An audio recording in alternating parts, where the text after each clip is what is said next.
Hello, dear listeners. Make yourselves comfortable. Today we will begin a leisurely journey through the pages of a great history. A history that lasted more than 6 centuries and united peoples of 3 continents under the sign of the crescent moon. Our story begins at the twilight of the 13th century, somewhere between the hills and valleys of northwestern Anatolia, in a land then called Bithynia. These lands, once part of the Byzantine Empire, were gradually losing its protection. Central authority weakened, and border regions were left to their own devices. It was here that a small, almost imperceptible state entity emerged, a beylik. It was ruled by a man named Osman, the son of Ertugrul, chief of the Kayi tribe. This was a turbulent and unstable time. After the Great Battle of Manzikert, which took place in 1071, many Turkic tribes began to migrate to Anatolia. There, among the mountains and plains, they founded new settlements, formed alliances, and engaged in endless internecine strife. The Seljuks, a powerful dynasty that founded the Sultanate of Rum, ruled these lands, but their star also began to decline. The Mongol invasion, which devastated Persia and Central Asia, reached Asia Minor in the mid-13th century. After their defeat in the Battle of Kosedag, the Seljuks became vassals of the Great Khanate, and Anatolia broke up into dozens of semi-autonomous beyliks. One of them, Suut, was given to Ertugrul as a reward for loyalty. The city was modest, but held an important position on the border with Byzantine lands. Ertugrul's son, Osman, inherited from his father not only land, but also the spirit of a warrior and organizer. He began to expand his influence, concluding marriages, establishing personal alliances, negotiating, and of course, wars. In 1299, in an era when the Sultanate of Rum had practically ceased to exist, Osman proclaimed independence. He became not just a leader, but the founder of a new lineage, the Ottomans. Legends say that Osman once had a dream. He saw a tree grow from his chest with mighty branches encompassing the 4 cardinal directions. Rivers flowed from its roots, and peoples gathered under the shade of its leaves. Thus was born the prophecy of a great empire destined to unite East and West. Meanwhile, Osman waged an endless struggle with neighboring Byzantine feudal lords. He captured several fortresses, strengthened his capital, and began minting his own coins. People flocked to him, and many voluntarily came under his patronage. Warriors, artisans, merchants, theologians, all sought the stability that the new ruler could offer. And although the territory of the beylik was small, its spirit was already imperial. From these first steps began a long history, a history of ascent, falls, and rebirths. The history of the Ottoman Empire. When Osman passed away, his work was continued by his son, Orhan. Modest but resolute, he became the second ruler of the young Ottoman state. Orhan inherited not only the sword, but also a clear goal: to transform a small beylik into a stable and respected state. He did not rush, he acted methodically. Orhan strengthened the borders, expanded the army, and began to form the rudiments of an administrative system. By his order, madrasas, Muslim schools, were opened. Mosques, markets, and caravanserais were built. But most importantly, he won trust. Orhan understood that strength was not only about warriors. It was about stability, order, justice. He allowed Greeks and Armenians to practice their faith, manage their communities, and live by their customary laws, in exchange for loyalty and moderate taxes. This attracted people. Cities, tired of Byzantine instability, themselves opened their gates to the Ottomans. Some even sent embassies with proposals for voluntary accession. One of Orhan's most important steps was the conquest of Nicaea, the former Byzantine capital in Asia Minor. This happened in 1330. The capture of this city had not only strategic, but also symbolic significance. Now the Ottomans were firmly established in a land once considered a stronghold of Orthodoxy and Hellenic culture. Nicomedia, Nicaea, Prusa. One after another, these cities became part of the young state. Prusa became the new capital. Later it would be called Bursa. It was here that the first administrative buildings, palaces and baths were built, surrounded by cypresses and gardens. Orhan is also credited with the creation of one of the most significant institutions in the history of the Ottoman Empire, the Janissary Corps. At first, these were children from Christian villages, voluntarily given as gifts to the Sultan. Later, forcibly recruited. They underwent many years of training, converted to Islam, and became the elite of the army. The Janissaries were personally devoted to the Sultan. They had no family, did not engage in trade, and did not wear beards. Their lives were entirely dedicated to military service. They constituted the striking force of Ottoman power. Meanwhile, Orhan actively interfered in Byzantine affairs. The empire, once great, was torn apart by internal conflicts. Emperors fought each other, and sometimes invited the Ottomans as allies. Thus, one day, the Byzantine Emperor John Cantacuzenus invited Orhan as a military ally, and he readily agreed. In exchange, he received the opportunity to transport his troops across the Bosphorus. This was the beginning of a new stage. In 1356, Orhan's son, named Suleiman Pasha, crossed the Dardanelles and captured Gallipoli, a fortress on the European shore. An earthquake destroyed the walls, and the Turks entered almost without a fight. Thus, the Ottoman Empire first set foot on European soil.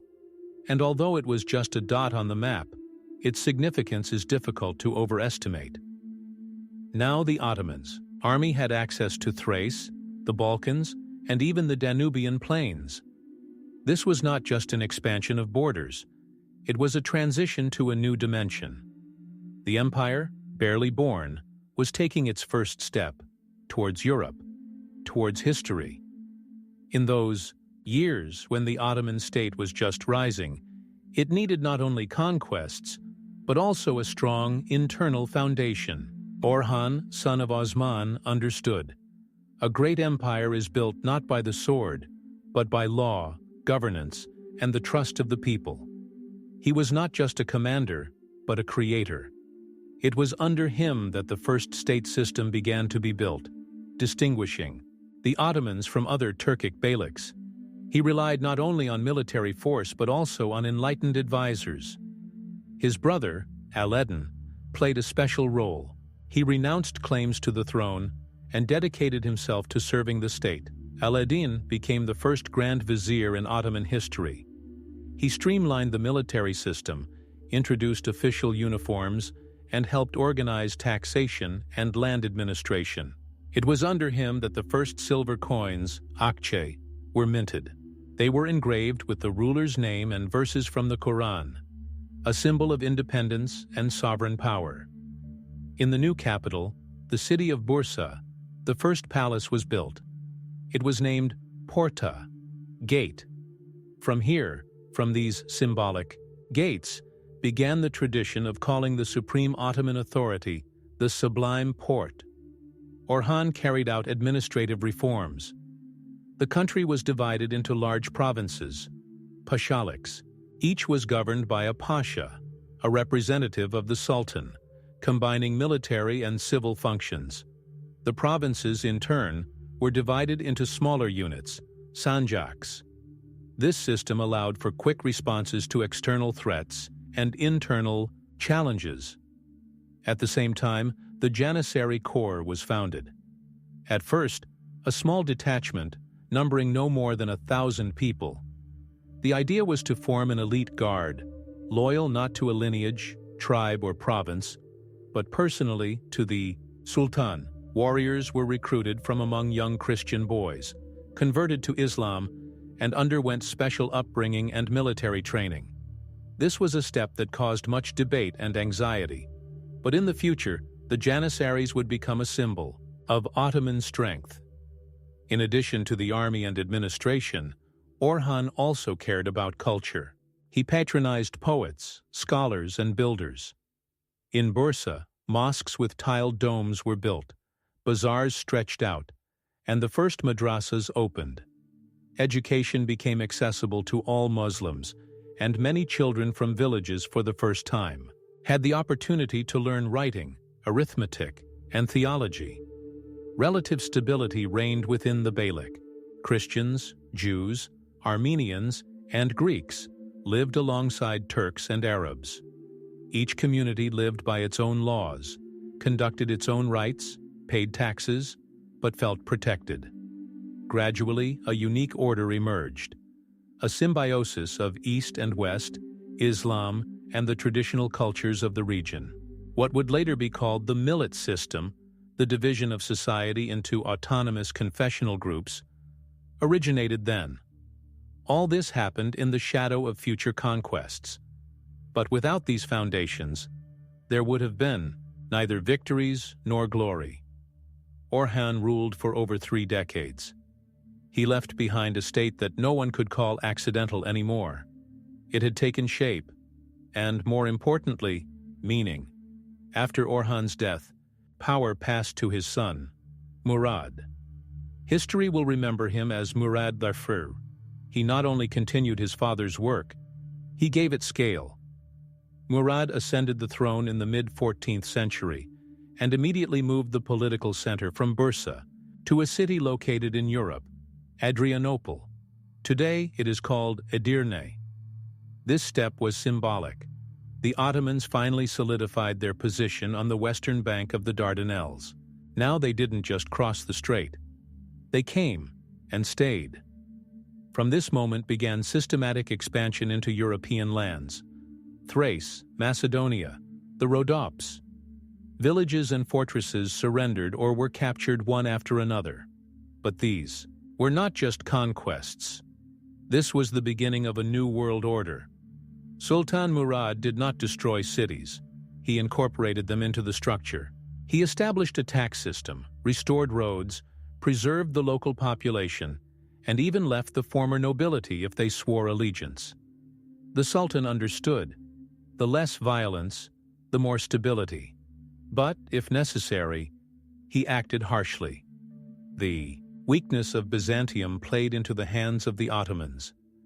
The empire, once great, was now merely a surrounded enclave. Its territories had shrunk to the suburbs of Constantinople. Emperors, having lost real power, began to seek help from their enemies. Thus, Byzantine dynasties, in their struggle for the throne, formed alliances with the Ottomans. Murad used these disputes to his advantage. He intervened in conflicts, and in exchange for his help, he received cities, lands, and garrisons. Meanwhile, the Balkan countries, Serbia, Bulgaria, Wallachia, were fragmented. They feuded with each other, formed shaky alliances, and suffered from internal strife. Murad gradually subjugated these lands. Some agreed to pay tribute voluntarily. Some resisted and lost. In 1375, the Ottomans won an important victory over a coalition of Balkan states. And a few years later, a battle took place that forever changed the balance of power in the region. On June 28, 1389, on the vast plateau of Kosovo-Polje, 2 armies met. On one side, the combined forces of Serbs, Bosnians, Albanians, and Wallachians under the command of Prince Lazar. On the other, the army of the Ottoman Empire led by Sultan Murad. The battle was fierce and bloody. Both sides suffered heavy losses. The Serbian army was routed. Prince Lazar was captured and executed, but the victory came at a price for the Ottomans. According to tradition, Sultan Murad himself was mortally wounded, allegedly killed by the Serbian warrior Miloš Obilić, who infiltrated the camp disguised as a defector. Whether this is true or legend, no one knows for sure. But one thing is clear. The Sultan fell in battle. His son, Bayezid, showed determination. He immediately seized power, preventing chaos from erupting. He ordered the execution of his brothers to eliminate rivals and continued the battle. Kosovo Polje became a point of no return. Serbia lost its independence, although it formally retained the status of a vassal state. The Balkans became an arena of Ottoman influence. Murad I became the first sultan to die on the battlefield. He was buried in Kosovo, near the site of his last victory. And Bayezid, who received the nickname the Thunderbolt, prepared for a new era of conquests. After the Battle of Kosovo and the death of Murad I, his son Bayezid ascended the throne. He went down in history as Bayezid Yildirim, Bayezid the Thunderbolt. This nickname reflected his character: swift, decisive, relentless. The new sultan's first steps were harsh. To avoid discord, he executed his brothers. Cruelty, but such as, in his opinion, was necessary to preserve unity. Bayezid acted quickly. He consolidated power in Rumelia, continued his advance north and west. Serbia was finally subjugated, and the local nobility was turned into vassal allies. The Sultan himself married the daughter of Prince Lazar, thereby linking himself by dynastic marriage with the defeated elite. He not only conquered, he transformed. Under him, the construction of new fortifications, roads, mosques, and schools began. Military reforms strengthened the Janissary Corps. In Istanbul, in the then capital Bursa, and other major cities, hospitals, baths, and mosques with tall minarets, adorned with tiles, appeared. In 1393, Bayezid captured the Bulgarian capital, Tarnovo. Tsar Ivan Shishman was executed. Then came the turn of Wallachia. Fewer and fewer independent territories remained in the Balkans. But Bayezid did not stop. He continued his offensive towards Hungary. In 1396, near the fortress of Nicopolis, his army clashed with the united forces of Europe. Crusaders gathered at the call of the Pope and King Sigismund of Hungary. This was one of the largest battles of its time. The Ottoman army defeated the Europeans. Thousands of knights were killed, many were captured. Some Bayezid personally ordered to be executed. Others were released for ransom. After this victory, he became the true lord of the Balkans. His empire stretched from the Danube to the Mediterranean Sea. Many Christian princes recognized his authority. He became so powerful that, it was said, he was preparing to besiege Constantinople. The city, already surrounded by Ottoman lands, was like an island in the sea of the Islamic world.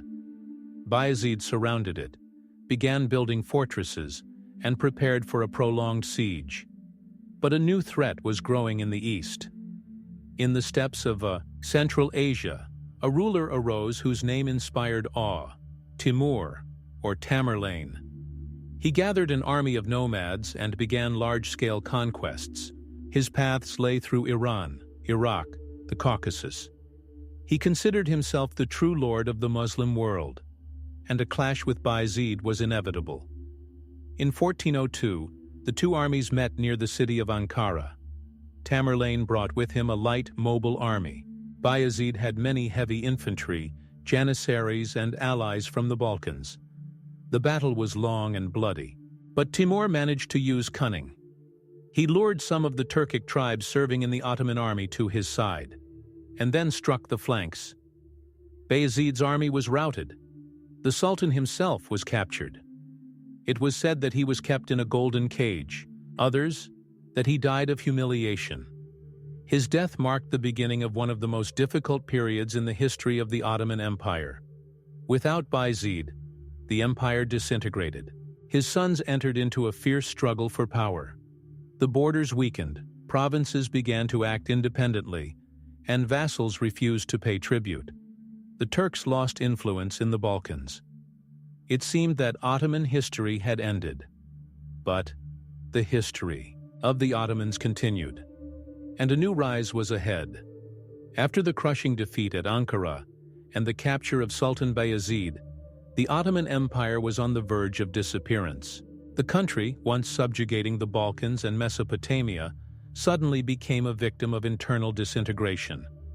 An era began that historians would call interregnum, a difficult, restless, and chaotic time.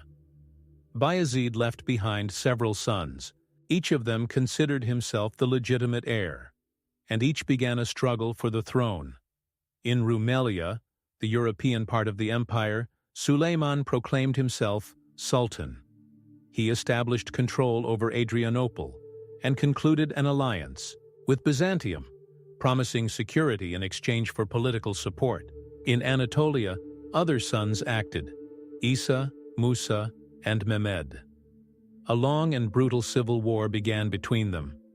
The Ottoman possessions were split.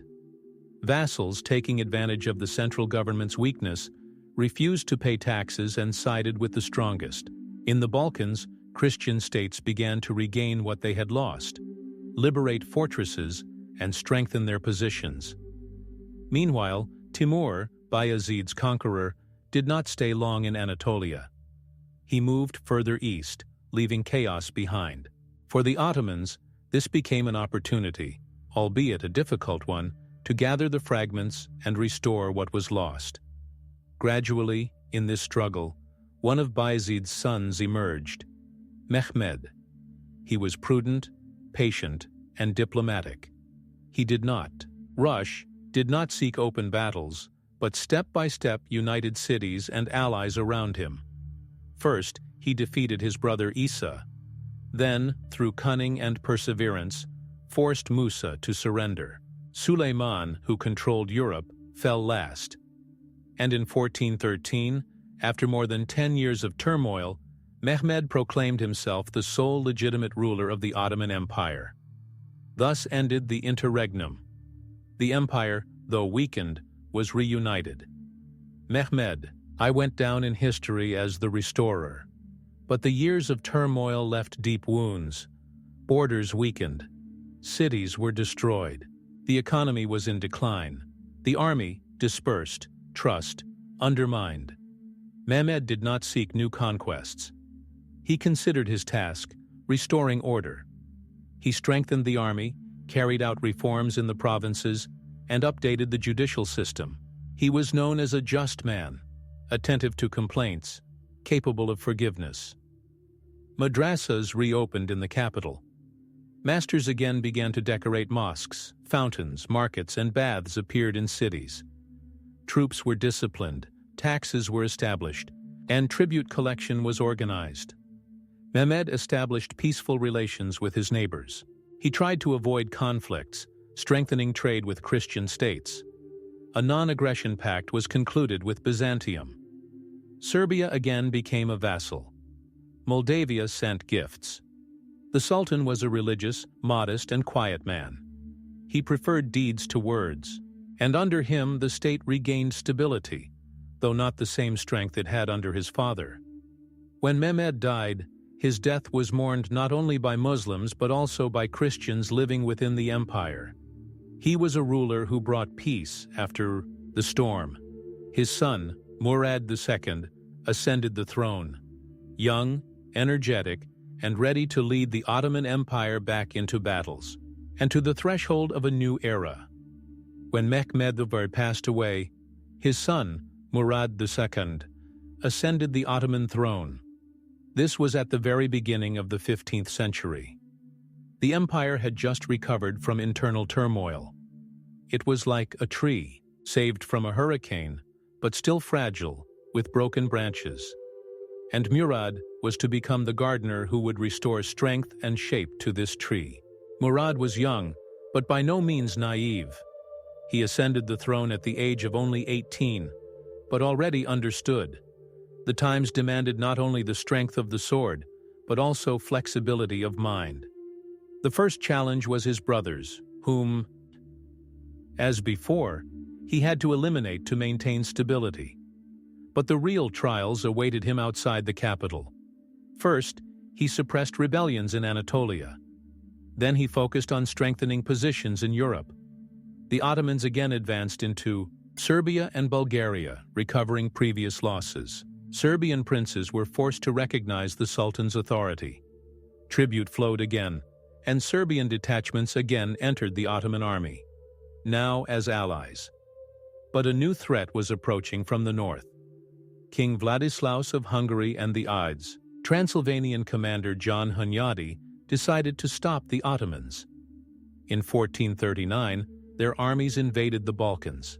Murad responded with lightning speed. He crushed the invasion at Sofia and began an offensive. In 1440, peace was concluded, but the Christians soon broke it. Supported by the papacy and French knights, they launched a crusade against the Muslim power. In 1441, a great battle took place, the Battle of Varna. On the shores of the Black Sea, the Ottoman army clashed with Vladislaus's troops. The battle was fierce. The Polish-Hungarian king himself fell in battle. The Janissaries, according to tradition, found his body and cut off his head to lay it at the Sultan's feet. After the victory, Murad returned to Edirne and unexpectedly abdicated the throne. He handed over power to his son, Mehmed, still a teenager. But a few years later he was forced to return. Opponents took advantage of the young sultan's weakness. He became sultan again, and again led the troops. In 1448, he won at Kosovo, suppressing the Serbian rebellion. He again strengthened power in the Balkans, again restored order. Murad was not only a commander. He continued administrative reforms, strengthened the army, and improved tax collection. His reign was a time of restoration and stability. He saw how the world was changing.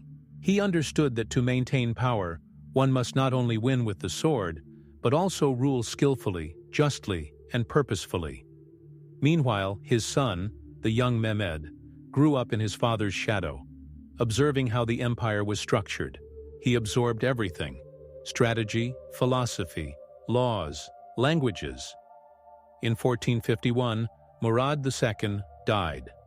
Mehmed II ascended the throne, and already knew that his path would not simply be a continuation of his ancestors' work. He dreamed of more, of greatness, of Constantinople. A young man ascended the throne. He was not yet 20 years old.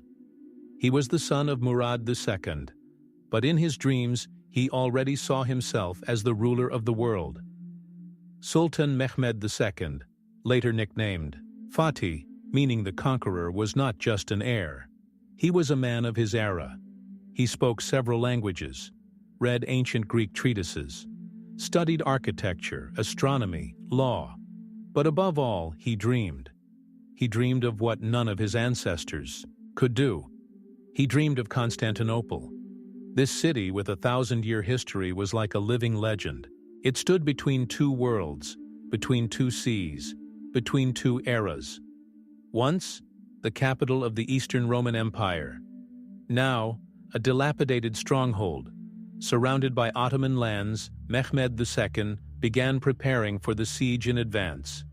He strengthened the army, invited European engineers, created a huge cannon, the basilica, capable of destroying ancient walls. On the shores of the Bosphorus, he built the Rumeli Hisara fortress to control the strait.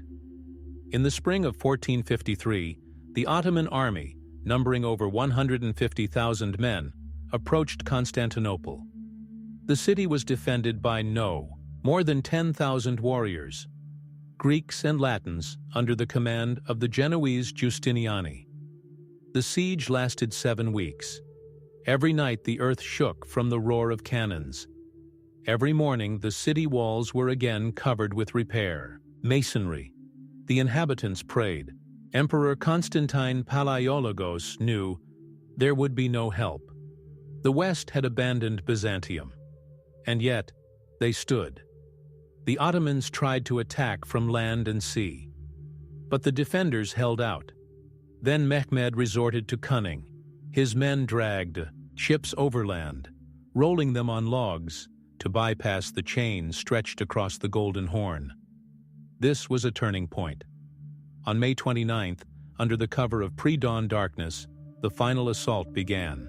Cries of prayers, the rumble of drums, the clang of swords. Everything mingled. The Ottomans burst into the city. Emperor Constantine fell, fighting with a sword in his hand. The city fell with him. After 1,000 years of rule, Byzantium disappeared. Mehmed entered Constantinople on horseback. He dismounted before Hagia Sophia, and according to tradition, picked up a handful of dust from the ground, realizing the grandeur of the moment. He forbade looting, declared protection for Christians. Many churches were preserved.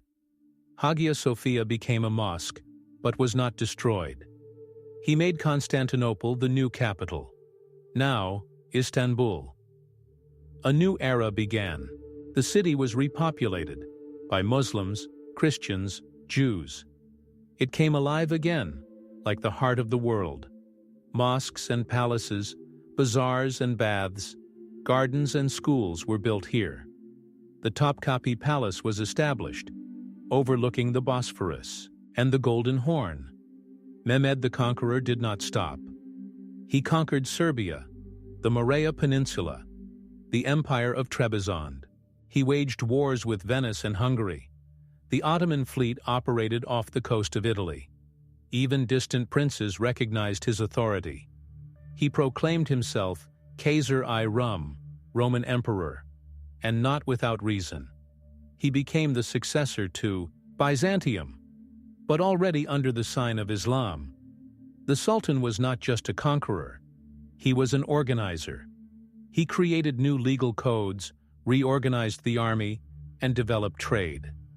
He wanted to build a great multi-confessional state where people of different faiths, Muslims, Greeks, Jews, Armenians, could live under one sky. Each community received autonomy, courts, and schools. This was the main difference of the Ottoman Empire. It did not absorb, it included. In 1481, Mehmed died. He left behind an empire that stretched from the Danube to the Euphrates, from Crimea to the Aegean Sea. But his work was not finished. His successors would continue the path.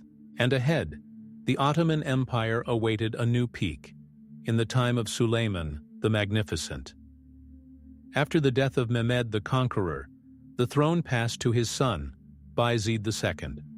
This was not just a succession of power, but a transition to a different era, a time of reflection, caution, and internal focus. Bayezid was nothing like his father. He did not strive for lightning-fast conquests. He preferred peace in the library, words, to the sword. He was a poet, a calligrapher, a connoisseur of religion, and in this, his weakness, and at the same time, his dignity. But the path to power proved difficult. He had a brother, Cem, ambitious and daring. After their father's death, a struggle began between the brothers. They both claimed the throne. Cem captured cities in Anatolia, Bayezid, in Europe. The Sultan's army won. Cem fled, first to Rhodes, then to Europe. The Pope, and then the King of France, used him as a political figure. The West threatened to put forward Cem as an alternative sultan if the Ottomans showed excessive audacity. It is said that Bayezid secretly paid large sums to keep his brother under guard and prevent his return. Cem never returned. He died in captivity. And Bayezid, having lost his brother, found peace but not joy. Bayezid's reign was a time of internal order. He built many things: mosques, schools, libraries. He founded a naval arsenal in Istanbul, began to strengthen the fleet. He supported art and literature. During this period, Ottoman poetry reached a high flourishing. He himself wrote poetry under the pseudonym Adli. At the same time, the empire did not remain aloof from the outside world. In the West, Bayezid continued the struggle with Venice. After 16 years of war, peace was concluded, by which the Ottomans retained a significant part of the Greek islands and coasts. In the East, a new threat emerged: Shah Ismail, the founder of the Safavid dynasty in Persia. He preached Shi'ism and sought to extend his influence to the eastern territories of the Ottoman Empire. Bayezid tried to avoid open war, but religious tension grew. One important episode of his reign was the arrival in the empire of thousands of expelled Jews from Spain. In 1492, after the expulsion of Muslims and Jews from Granada, Bayezid ordered the ports of the Ottoman Empire to be opened to all persecuted. He said, "How can you call Ferdinand wise if he impoverishes his own country and enriches mine?" The Jews who arrived in Istanbul, Izmir, Thessaloniki brought with them knowledge, crafts, printing skills, medicine, and trade. This decision strengthened the economy and enhanced the empire's diversity. But not everything was peaceful. Dissatisfaction grew within the country. The Janissaries became increasingly uncontrollable. Rural areas suffered from taxes. The tax system required reforms, but Bayezid postponed changes, and by the end of the Sultan's reign, a new conflict erupted. His sons began to fight for the throne. Selim, the youngest but most ambitious, gathered supporters. He rebelled against his father, and in 1510, after a series of battles, Bayezid was forced to abdicate. He left the capital, but death overtook him on the road. Some say from illness, others from poisoning. The mystery remained in the shadows. Meanwhile, his son ascended the throne.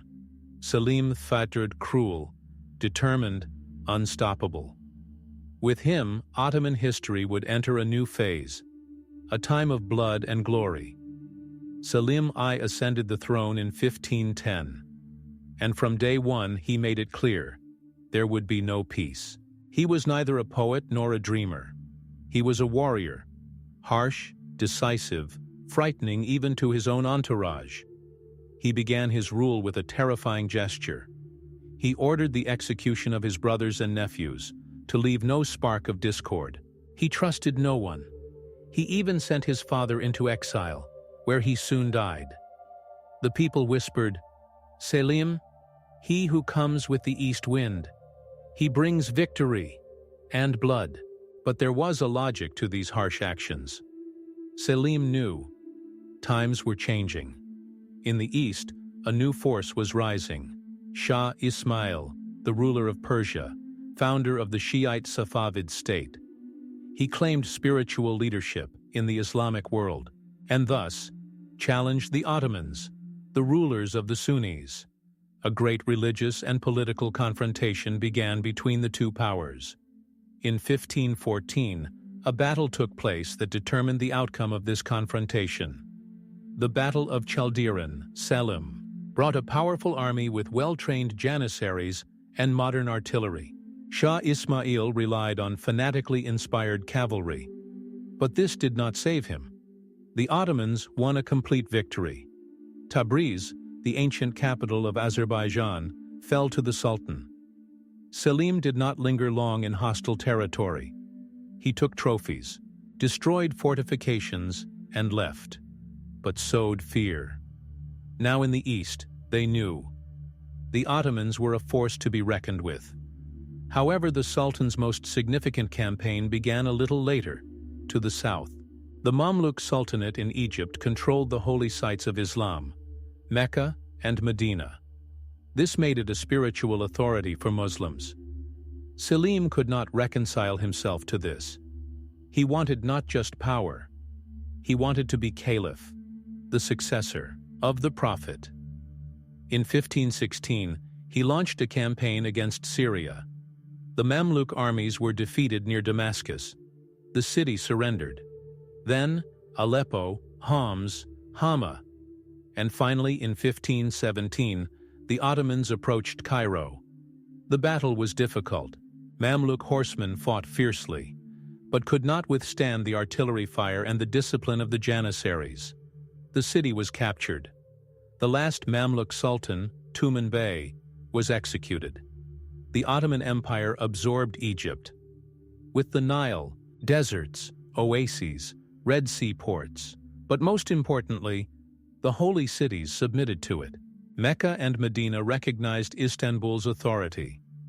The Abbasid Caliph, who was living out his days in Cairo, handed over the symbols of power to Selim: the Prophet's sword, banners, relics. Thus, the Ottoman Sultan became Caliph, the ruler of all Muslims. This power was not only political, it gave spiritual legitimacy, respect, and influence from Morocco to India. And although not everyone recognized the caliphate immediately, the symbolism was strong. Now the Sultan became not just a ruler of the land, but God's vicegerent on earth, in the opinion of millions. Selim returned to Istanbul a triumphant. He led a long procession. Imams, scholars, prisoners, gold, books, fabrics, animals, and a relic, the covering of the Kaaba. He ordered the capital to be adorned. New mosques were built, including the famous Selimiye Mosque in Edirne, a model of architectural perfection. But he did not rule long after his triumph. In 1520, Selim died, probably of cancer. He lived a short life, only 50 years. But in 10 years of his reign, he doubled the territory of the empire. His son, Suleiman, was to inherit a state that stretched from the Danube to the Arabian desert, from Crimea to Ethiopia. But Suleiman was not only Selim's son, he was the one who would turn the Ottoman Empire into a true superpower. Suleiman ascended the throne in 1520. He was young, barely 26, but in his eyes, the clarity of purpose already shone, in his voice, confidence. He was raised in the spirit of law and word. He combined the culture of the East and the sophistication of the West, the strength of a sovereign and the intellect of a sage. Many expected the son of the formidable Selim to be harsh and ruthless. But Suleiman was different. He dreamed not only of ruling, he dreamed of ruling justly. In the first years of his reign, he strengthened the borders, completed the reforms begun by his father, and then, as if releasing a spring, he led the empire into an offensive. In 1521, the Belgrade fortress was conquered, the key to Central Europe. A year later, Rhodes, the island of the Knights Hospitaller, was captured. This was a challenge to all of Christian Europe. The Sultan offered an honorable surrender, but when the garrison refused, he began a siege. After several months, the walls fell.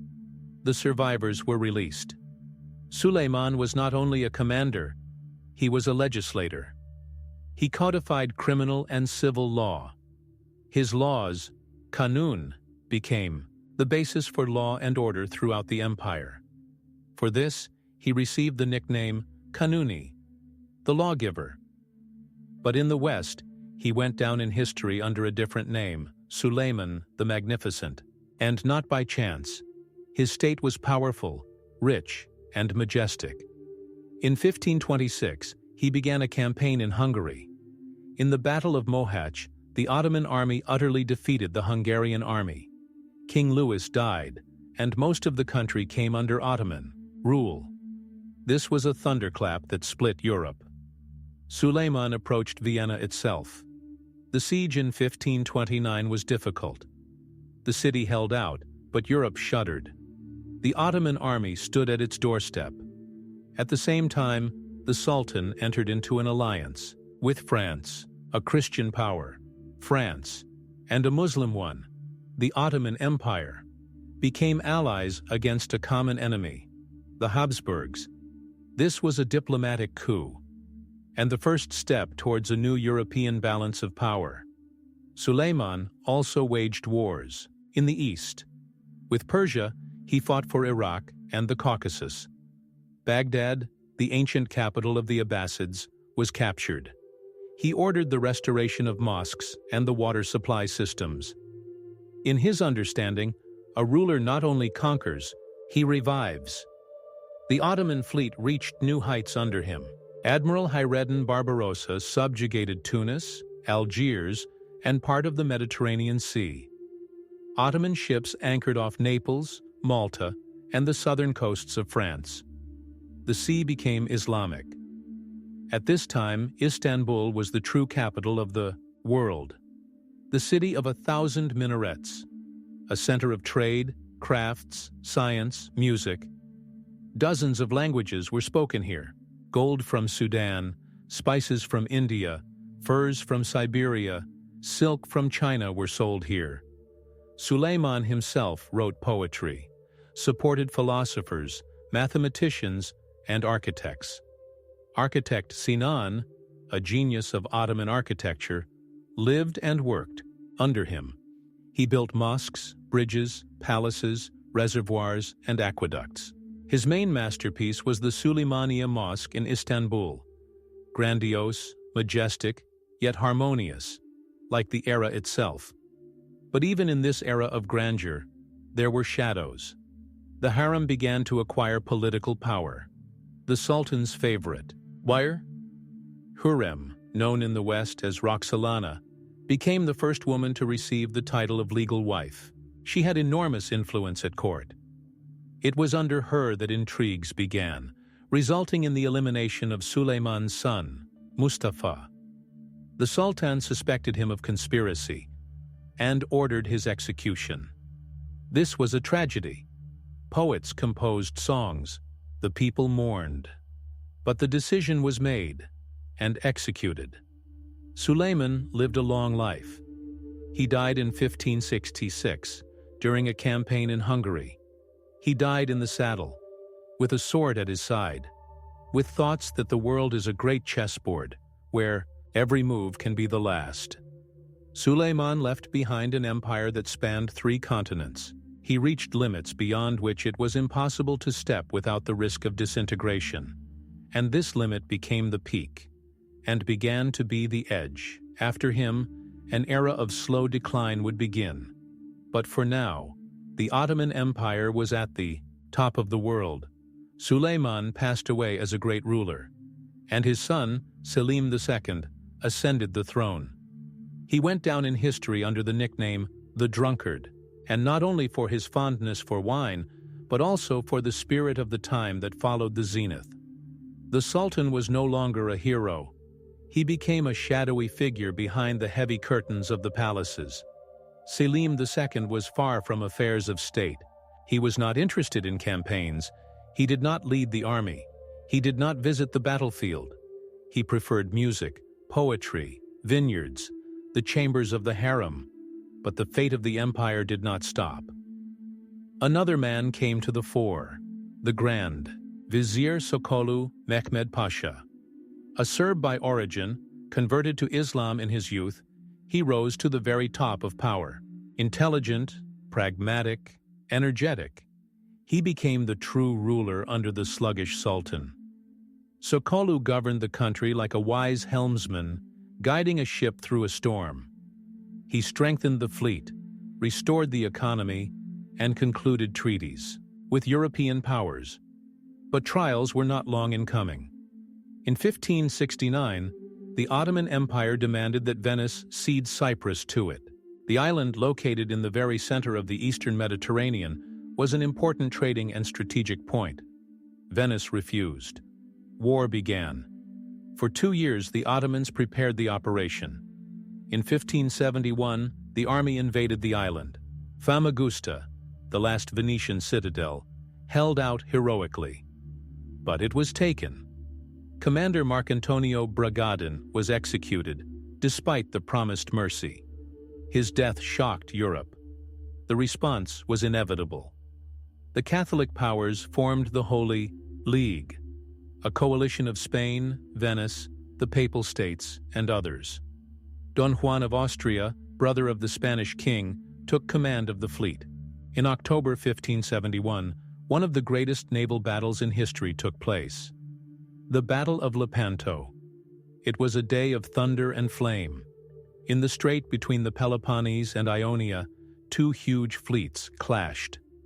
The Ottoman fleet was inferior in equipment, but numerically superior. The battle lasted several hours. Cannons roared. Galleys collided. Sailors fought hand to hand. The smell of gunpowder mingled with screams, with sea salt, with smoke. Victory went to the Holy League.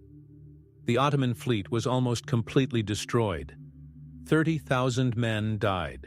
This was the empire's first major naval defeat in 2 centuries. But it was not a disaster. Mehmed Sokollu built a new fleet within a year. Cyprus remained with the Ottomans, and although Europe rejoiced, the strategic situation changed little. Nevertheless, the Battle of Lepanto had symbolic significance. It showed that the Ottomans were not invincible, that their power was not eternal, that the West was waking up. After the death of Selim II, his son, Murad III, ascended the throne. He was a religious, mystically inclined man. But even under him, state affairs remained in the hands of viziers and women from the harem. An era began that historians would later call the Sultanate of Women. Mothers of sultans, beloved wives, influential concubines. They became intermediaries between power and the world. The harem ceased to be merely a place of seclusion. It became a real political arena. The Ottoman Empire still remained great. Its land stretched from Algeria to the Persian Gulf, from Crimea to Sudan. But something was changing within. Discipline weakened. The army began to grumble. The court plunged into intrigue. The empire was like a magnificent ship with a gilded mast, but with a crack in its hull. It was still sailing, but water was already beginning to enter.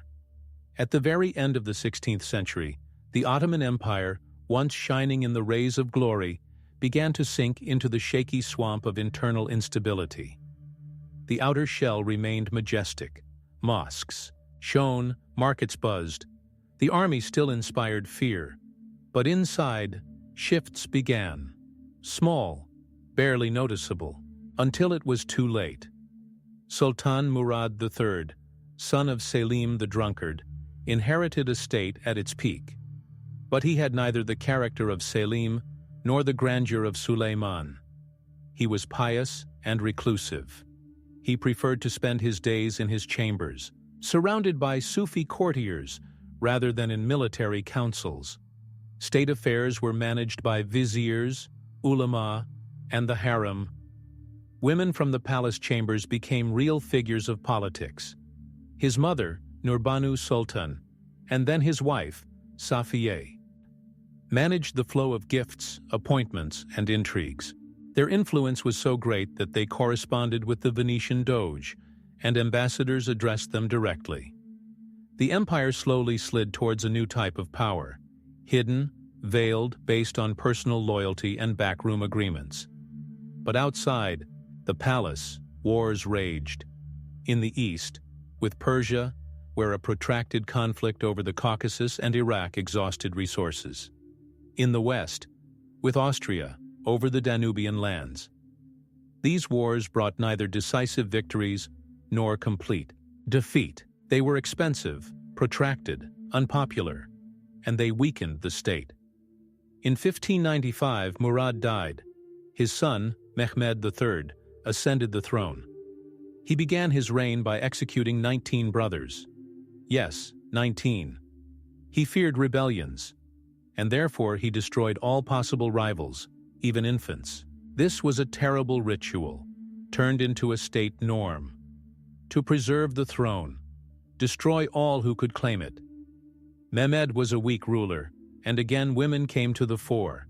His mother Safiye continued to influence politics, as she had under the previous sultan. Meanwhile, the Janissaries became an increasingly dangerous force. Once a disciplined army, now a political faction.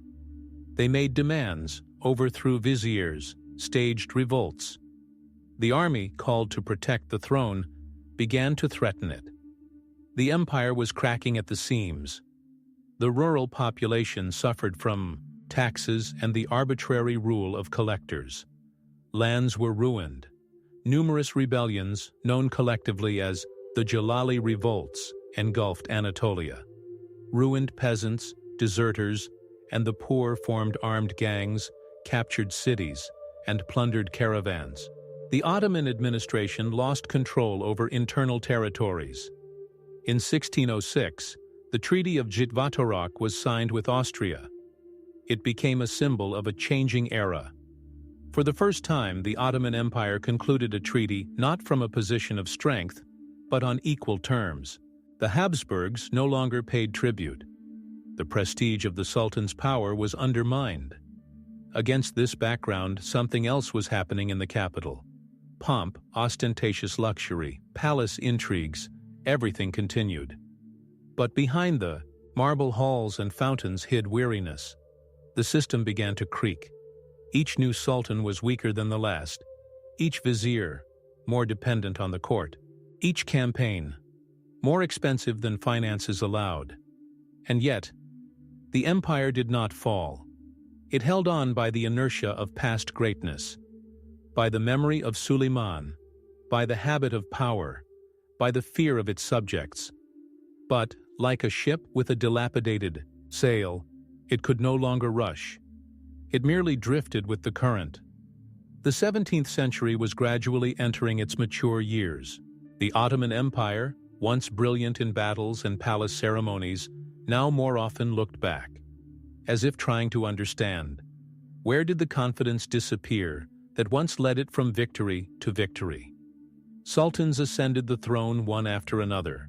In those years, Ahmed the Thaner, Mustafa Frere, Osman the Shah, short reigns, palace coups, Janissary rebellions. All this became commonplace. Especially tragic was the fate of the young Osman the Sand. He tried to restore order, limit the power of the Janissaries, and create a new army. But his own guard betrayed him. He was arrested, humiliated, and strangled. A sultan, killed by his own soldiers. This was a dark page in history. The empire continued to exist, but behind its facade, a storm raged. Commanders fought each other, harems dictated appointments, ministers came and went, and yet, there were bright flashes. In the mid-17th century, a man appeared in the capital who once again gathered power into his fist. His name was Koprulu Mehmed Pasha. He became Grand Vizier and began a decisive purge of the court. Thousands of executions, harsh reforms, new taxes, but also order. He suppressed rebellions, restored discipline, and replenished the treasury. After him, his son, Fazıl Ahmed Pasha, inherited power. He continued his father's work. And although the sultans at this time remained more like figures on a chessboard, real power was again concentrated in the hands of intelligent and decisive administrators. The empire again felt strong. It turned its face to Europe. In 1669, the Ottomans finally conquered Crete from Venice. Then, they invaded Podolia, establishing themselves on the territory of modern Ukraine. Hungary again became an arena of battles. Eventually, the Grand Vizier Kara Mustafa Pasha, ambitious and self-confident, decided it was time to crush Austria. He led the army to the very heart of Europe. In 1683, the Ottoman army approached the walls of Vienna. This was the second siege in the history of the empire. The first, under Suleiman the Magnificent, ended in retreat. Now the Ottomans hoped for more. The army numbered up to 200,000 men. In the capital, about 15,000 defenders. The city was surrounded, trenches were dug, mines were prepared. The siege lasted 2 months, but Vienna held out. And then, on September 12th, the decisive battle took place. From the Austrian side, a coalition of allies came to the city's rescue. The Holy League, led by the Polish king John Sobieski. The battle was swift and devastating. The Polish cavalry struck the Ottoman camp, routing the rear. The Janissaries faltered. Kara Mustafa could not organize resistance. The army fled. This was the beginning of the end. Upon returning to Belgrade, the vizier was executed by order of the Sultan. But the execution could not rectify the consequences. The siege of Vienna turned into a catastrophe. For the first time in many decades, the Ottomans were retreating, not from one city, but from entire regions. Soon, the Great Turkish War began. Austria, Poland, Venice, and Russia united in the Holy League.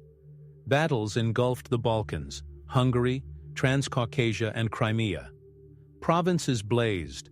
Sultans succeeded each other.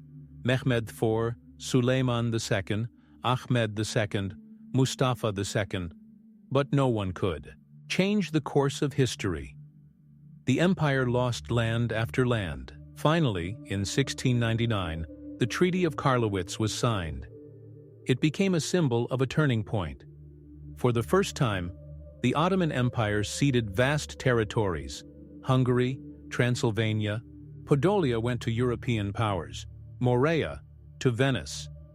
The empire, once dictating terms, now accepted them. This was a frontier, from which a completely different history began. A history in which the Ottoman state no longer advances, but defends itself, does not rise, but survives. The 17th century ended for the Ottoman Empire with a severe test. After the Treaty of Karlowitz, it became clear. The empire no longer dominates Europe. It no longer dictates terms. It is forced to accept them. Instead of military expansion came the need to adapt, seek balance, negotiate. Thus, the Ottomans entered a new, unfamiliar century for themselves, the century of diplomacy. Sultans ascended the throne one after another, each a reflection of the times. Some sought reforms, others to preserve order. But all of them acted under new pressure, the pressure of changes that could no longer be ignored. The era of Ahmed III became special. He ruled from the beginning of the 18th century and went down in history as the ruler whose time would be called the Tulip Era. Why a tulip? Because this flower became a symbol of new Ottoman sophistication. Dozens of varieties of tulips were cultivated in the palaces, and festivals were held for their blooming. Music, poetry, exquisite calligraphy, and park ensembles all filled Istanbul. It was a period of external peace and internal refinement. The Ottomans began to look more closely at Europe. The first embassies were sent to Paris, Vienna, Warsaw. At court, fashion, architecture, even philosophy were discussed. In 1727, the first printing press opened in Ibrahim Pasha Palace in Istanbul. Books were printed in Ottoman, Arabic, and Persian. But behind the elegance lay fragility. While the capital admired gardens and poetic evenings, discontent grew in the provinces. Taxes rose. Feudal lords increased their independence. The Janissaries lost discipline. And in 1730, a rebellion broke out. The rebels, led by the butcher Patrona Halil, stormed Istanbul. Butchers replaced executioners. Merchants replaced viziers. Ahmed III was overthrown. The tulip era ended abruptly like a broken flower. But the new reign did not bring stability. In the east, instability in Persia. In the west, new threats from Austria and Russia. The empire waged a series of unsuccessful and difficult wars. First, with Persia, then, with Austria and Russia. In 1709, Russia, having reached the Black Sea, became increasingly involved in Ottoman affairs. Tsar Peter II concluded the Treaty of Pruth with the Ottoman Empire, by which the Ottomans regained Azov. But the success was brief. Military reforms remained superficial. The army needed restructuring. Old methods no longer worked. Officers preferred intrigues to battle, janissaries, the market instead of training. And yet, there were attempts to change the situation. The sultans understood, to survive, one must change. Under Sultan Mustafa III, the first attempts to modernize the army along western lines began. French and Prussian military specialists were invited. Arsenals began to be built. Artillery was updated. But reforms faced resistance. The Janissaries, ulama, and conservative dignitaries feared change. Every new idea was perceived as a threat to the traditional way of life. And yet, some changes occurred. Trade with Europe intensified. Foreign engineers, doctors, and architects began to arrive in Istanbul. French fabrics, tea from India, books in Latin script came into fashion. The first newspapers, the first theatrical performances, the first public scientific debates appeared. But against the backdrop of this enlightenment, new threats grew. In the Balkans, liberation movements intensified. Serbs, Bulgarians, Greeks. Each nation began to remember its history, its faith, its independence. Rebellions flared up more and more often. The Ottoman Empire began to feel cracks not only at the edges, but also at its very foundation. By the end of the 18th century, it became clear. External luxury could not hide internal weakness. The empire, once carrying the light of Islam, now tried to light the lamp of reason, so as not to drown in the darkness of backwardness. In the 19th century, the Ottoman Empire entered a century that could no longer be a continuation of the past. The old order was crumbling. Europe was changing rapidly. Factories, railways, banks, parliaments. And in Istanbul, viziers still sat. Scribes wrote documents by hand, and the army marched in uniforms left over from the time of Suleiman. But the moment came when the empire realized, to survive, it must change. Thus began the Tanzimat era. The word Tanzimat means reorganization. It was not just a reform, it was an attempt to revive the Ottoman Empire in a new form. It was initiated by Sultan Mahmud II, who ruled from the beginning of the century. He carried out radical reforms, abolished the Janissary Corps, created a regular army of the European model, ordered the wearing of fezzes instead of turbans. The Sultan was resolute. He understood that the age of the saber was giving way to the age of ink and seals. After his death, his successors continued his work. Sultan Abdülmecid distinguished himself particularly brightly. In 1839, he issued the famous Gulhan Hatta Sharif, a decree proclaiming the equality of all subjects, Muslims and non-Muslims. This was revolutionary. Christians and Jews received the same rights as Muslims. All subjects, regardless of faith, came under the protection of the law. The Sultan openly declared, there would be no more arbitrary executions, tortures, or secret taxes. Following this, deep transformations began. Secular schools were created. Lawyers, engineers, and doctors began to be trained. The tax system was reformed. Newspapers began to be published. Banks, insurance companies, and municipal councils appeared. And even the army, the heart of the empire, was completely rebuilt. Uniforms became European, commands were given in French, and marches composed by Ottoman composers were played in formation. New officials were sent to the provinces. They were now obliged to work according to regulations. Instead of the vizier's will, the law acted, but not everyone welcomed the reforms with joy. Conservative circles, the ulama, old pashas, court nobility, feared change. They saw Tanzimat as a threat to traditions, faith, and order. And on the other hand, the people. Many peasants did not understand the new taxes and laws. For them, the Sultan was not a guarantor of equality, but a distant figure in gold, issuing decrees in an incomprehensible language. Meanwhile, pressure in Europe intensified. Russia, England, France, all sought influence within the Ottoman Empire. Each country supported its communities, protected its interests. The culmination of these conflicts was the Crimean War. In 1853, Russia began to pressure Ottoman possessions in Moldavia and Wallachia. The empire sought help from allies, and so the Ottomans, France, and Britain stood shoulder to shoulder against the Russian Tsar. The war was difficult. Battles at Sevastopol, Balaclava, Inkerman, thousands of lives. But in 1856, the Treaty of Paris secured the victory of the Ottoman Empire. This was its last major diplomatic triumph, but with victory came a new dependence. The empire took loans from France and England. The construction of railways, telegraphs, factories, all this required money.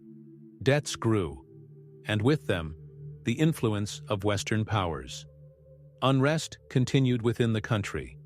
In the Balkans, rebellions flared up. Serbs, Bulgarians, Greeks demanded autonomy. Local elites did not want to submit to Istanbul. Rebels operated in the Caucasus. The influence of the Wahhabis grew on the Arabian Peninsula. Sultans changed, but the essence remained the same. The empire tried to catch up with the runaway train of progress, dragging along the burden of traditions, contradictions, and foreign expectations. And yet, Tanzimat left its mark. It did not save the empire, but it prolonged its life. It did not stop the disintegration, but it created new institutions. It did not eliminate the pain, but it gave hope. This was a century when, within the weary walls of Istanbul, the last attempt to build a new state was born. Not on swords, but on paper. When the dust of the Tanzimat settled, it became clear. The reforms provided a breath of fresh air, but did not save it. The empire continued to live, like a person who had suffered a severe illness, weak, shaky, deeply pondering how much time he had left. A young sultan ascended the throne, Abdul Hamid II. This happened in 1876. He was intelligent, educated, fluent in languages, knowledgeable in philosophy and political theory. But anxiety also lived within him, a shadow left by the rebellions, murders, and betrayals of the past. His first act was to proclaim a constitution. The Ottoman Empire became, formally, a constitutional monarchy. A parliament was convened, in which representatives of all peoples and religions of the empire sat: Turks, Greeks, Armenians, Arabs, Jews, Kurds, Slavs. This was a bright moment of hope, but it did not last long. Just 2 years later, in 1878, Abdul Hamid dissolved parliament and suspended the constitution. He cited external dangers, the threat of war, and the need for unity. From that moment on, he ruled alone. An era began that would later be called Hamidian absolutism. The Sultan surrounded himself with informers, guards, and court scholars. He read reports about everything that happened in the empire, from Syria to Albania. Secret police flourished in the country, letters were opened, conversations were overheard, and scholars and poets disappeared. But despite this, schools, railways, and telegraph lines were built in the country. The famous Hejaz Railway was laid, from Damascus to Medina. Universities, medical academies, and military schools were founded. And even the harem had electric light. The Sultan was a despot, but a despot with a vision. He understood that the old empire was dying, and he tried to create a new one, more centralized, more Islamic, more manageable. He began to rely on Islamic identity. Abdulhamid called himself not only Sultan, but also Caliph, the ruler of all Muslims. He sought to strengthen ties with Muslims in India, Egypt, and North Africa. He saw pan-Islamism as a chance to unite millions. But within the empire, the opposite was happening. Nationalism grew in different parts of it. Greeks dreamed of restoring Byzantium. Armenians, of an independent state in Anatolia. Serbs, Bulgarians, Albanians, of their freedom. Even Turks began to see themselves not only as Muslims, but also as a nation. The Balkans became an arena of constant unrest. Christian communities felt increasingly alienated. In 1878, the Ottoman Empire suffered a humiliating defeat in the war with Russia. The Treaty of Berlin was signed. Bulgaria gained autonomy. Serbia, Montenegro, and Romania became independent.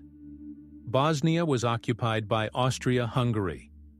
The empire was losing territories and could not get them back. In the 1890s, Armenian uprisings flared up. The Sultan responded with repression. Thousands of Armenians were killed. In the West, Abdulhamid came to be called the Bloody Sultan. Meanwhile, a secret movement of young, Officers and intellectuals grew within the empire. They called themselves the Young Turks. They read French literature, discussed civil rights, freedom, equality, and nation. They wanted to restore the constitution, stop the disintegration, and reform the empire from within. Abdulhamid knew of their existence, but he did not believe they posed a threat. He was wrong. The Sultan did not yet know that at the very beginning of the 20th century a storm would begin, a storm that would change everything, and from which the Ottoman Empire would not emerge the same. At the beginning of the 20th century, the Ottoman Empire still existed, but it was no longer the empire that stretched from the Danube to the Nile, from Baghdad to Algiers. It was a sick giant, majestic, but tired. Ancient clothes hung from its shoulders, patched and refaced, but the fabric still tore at the seams. Among officials and officers, in offices and barracks, a new idea matured. The idea that the empire could only be saved radically, through the revival of the constitution, parliament, and law. Thus began the Young Turk Revolution. In 1908, young officers and intellectuals from the Committee of Union and Progress launched a rebellion in Macedonia. They demanded that Sultan Abdulhamid II restore the constitution and parliament. Under pressure from the army, the Sultan yielded. Parliament was reconvened, and the constitution was brought back to life. It seemed to be a victory for reason, an era of hope. People on the streets of Istanbul applauded. Newspapers wrote about freedom, brotherhood, and a great future. But very soon it became clear. The path forward would not be easy. The very next year, in 1909, a counter-rebellion broke out in the capital. The Sultan tried to regain power but was finally deposed. He was sent to Thessaloniki into honorable exile. His brother, Mehmed V, a quiet and formal ruler, ascended the throne. Real power now belonged to the Young Turks. They were reformers, but also fanatics. They spoke of the constitution, and at the same time eliminated the opposition. They dreamed of a strong Turkey, but did not know how to save its multi-confessional body. The empire was cracking. Albania seceded. Arabs spoke more and more loudly about their identity. Armenians demanded autonomy. New wars broke out in the Balkans. In 1912, the First Balkan War began. The Ottoman army suffered a defeat. It lost almost all its European possessions: Macedonia, Kosovo, Albania, Thrace. Istanbul remained the only major Ottoman city in Europe. This was a blow, not only to geography, but also to pride. The Young Turks became radicalized. Within the movement, power was seized by a military triad: Enver Pasha, Talat Pasha, and Jamal Pasha. They governed the country as a triumvirate, suppressing any opposition. And then, 1914 arrived. The world entered a new era, the era of World War I. The Ottoman Empire joined the Central Powers, Germany and Austria-Hungary. This decision was made with faith. If they won, they could regain the Balkans, Egypt, even influence in Persia. If they lost, it would be the end. The war proved merciless. In the north, a campaign against Russia in the Caucasus. In the south, Arab revolts in Hejaz. In the west, the famous Battle of Gallipoli. There, the Ottoman army, led by Mustafa Kemal, repelled the Anglo-French offensive. This was one of the few victories, but the war exhausted the empire. Famine, epidemics, destroyed villages, millions dead, hundreds of thousands of refugees. In 1915, a tragedy occurred that left a wound in history. The Armenian population of the Ottoman Empire was deported from the eastern provinces. Many died en route. Historians still debate the assessments and motives, but the pain remained, to this day. By the end of the war, the Ottoman Empire was destroyed. In 1918, Istanbul capitulated. The Allies entered the city. The armistice. of Mudros was signed. Mehmed VI, the last sultan, tried to maintain the appearance of power, but the country was already being torn apart. The French occupied Syria, the British, Palestine, Iraq, and Egypt. The Greeks landed in Izmir. The Armenians occupied Kars. The Italians claimed southwestern Anatolia. The Sultan signed the Treaty of Sèvres in 1920. It recognized the partition of the empire, but this act was the last straw. In the east, deep in Anatolia, a new force arose, led by Mustafa Kemal, a general, hero of Gallipoli, a patriot. He refused to obey the Sultan. He began a war for independence. After the end of World War I, the Ottoman Empire lay defeated. It no longer controlled Arabia, Syria, or the Balkans. Its army was disarmed, its ports occupied by foreigners, its treasury empty. The Sultan in Istanbul remained only a symbol, tired and helpless. But the heart of Anatolia continued to beat. In cities cut off from the coasts, in mountain valleys, on plains and plateaus, a new movement was born. A movement not for the restoration of the empire, but for its overcoming. At the head of the uprising stood a man whose name would become a symbol of New Turkey, Mustafa Kemal. Later he would receive the nickname Ataturk, Father of the Turks. But then he was just a general who refused to obey the Sultan, an officer who believed in the Republic. First it was an uprising, then an entire army. At the Sivas Congress, the Grand National Assembly was formed. It rejected the Sultan's authority. The people's government began a war for independence. Battles were fought on many fronts. In the east, with Armenian troops. In the south, with the French. In the west, with the Greek army, which occupied Izmir and advanced far into Anatolia. The fighting was fierce, but Kemal gathered a new army. The people believed not for the Sultan, not for the Caliph, but for the land, for the home, for independence. In 1922, the decisive battle took place. The Greek army was defeated. Izmir was liberated. Fires engulfed the city, as if history itself wanted to burn away the traces of the old world. Mehmed VI, the last sultan, understood. There was no more power. In November, he boarded a British ship and left Istanbul, without fanfare, without farewell. November 1st, 1922, the day the Ottoman Sultanate officially ceased to exist. 6 centuries of history came to an end, but the struggle did not end. In 1923, the Turkish Republic was proclaimed. Its capital became not Istanbul, but Ankara, a modest city on the Anatolian plateau, a symbol of a new beginning. And a year later, in 1924, the last link with the past, the Caliphate, was abolished. Officially, quietly, without pomp. The remnants of the Ottoman dynasty were expelled from the country. Thus ended one of the longest, most vibrant, and controversial histories in world politics. The Ottoman Empire disappeared, but its trace remained. In language, in architecture, in music, in culture, in the history of dozens of peoples who once lived under its banners. Mosques, bridges, aqueducts, shadows of palaces, old bath quarters, names on maps, recipes, musical notes, laws, all this, the reminders.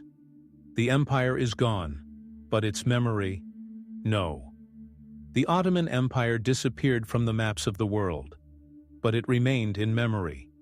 6 centuries, 6 lives of the world.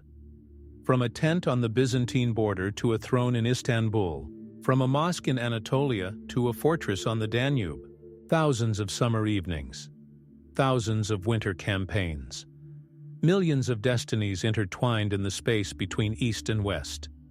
What remains? Mosques with domes touching the sky, stone bridges spanning centuries, squares where viziers' speeches resonated, whispers in libraries, the aroma of coffee in alleys, Lines of calligraphy on walls. Names: Mehmed the Conqueror, Suleiman the Magnificent, Roxolana, Hayreddin Barbarossa, Mustafa Kemal. Cities: Istanbul, Damascus, Cairo, Sarajevo, Izmir, Skopje, Mosul, Jerusalem. In the languages of former subjects, Ottoman words still resonate. In the cuisine, dishes born at the crossroads. In the laws, fragments of Kanun name. In the music, makams. In the architecture, arches, mosaics, fountains. Even time has not been able to completely erase them. The Ottoman Empire was harsh and tolerant, multifaceted and centralized. It knew how to fight and how to build. It absorbed Greeks and Armenians, Arabs and Kurds, Serbs and Jews, Hungarians, Albanians, Georgians. And from this, it created unity. Fragile, at times violent, but real. Can it be said that the Ottoman Empire lost? It disappeared. Yes, but it also taught. It taught that power is not eternal, that victory can become a burden, that catching up with the future is harder than leading it, that traditions do not save without change, and that no force protects against time. Today, in its place are dozens of states, with different flags, languages, courses, but all of them carry within themselves the seed of the Ottoman world, like a tree grown on land nourished by blood, hope, and poems.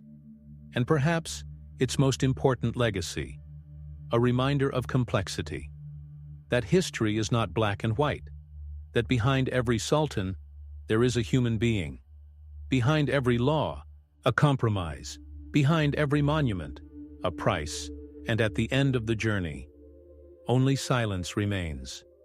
And we, listening to it through the ages, through the gold of domes, the rustle of pages, the clang of swords, the beating of a heart, the history of the Ottoman Empire is complete. Good night, and may the wisdom of the past protect you.